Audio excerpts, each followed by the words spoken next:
President Trump announcing a historic oil deal with Venezuela. Under its terms, Venezuela will purchase only American products with the money made from the U.S. selling Venezuela's sanctioned oil. This coming as the U.S. apprehends two more sanctioned oil tankers in the Atlantic. NTD's Washington correspondent Mario Otsu brings us more from the White House.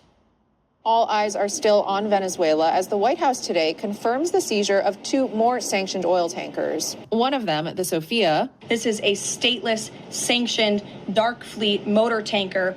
This vessel was operating in international waters and conducting illicit activities in the Caribbean Sea. And the other, Bella 1, the British military says was part of a Russian-Iranian axis of sanctions evasion. The vessel this morning was seized in the North Atlantic. This was a Venezuelan shadow fleet vessel that has transported sanctioned oil. The vessel had a judicial seizure order and the crew, so that means the crew is now subject to prosecution for any applicable violation of federal law. This comes as President Trump announced Tuesday night that the interim authorities in Venezuela will be turning over 30 to 50 million barrels of sanctioned oil to the United States, where it will be sold at market price. The White House saying the Trump administration, led by Secretary of State Marco Rubio, is in close correspondence with interim authorities in Venezuela. The interim authorities have agreed to release that oil to the United States, so it will be arriving here at home very soon. The United States government has already begun marketing Venezuelan crude oil. Leavitt says that the U.S. is selectively rolling back sanctions to enable the transport and sale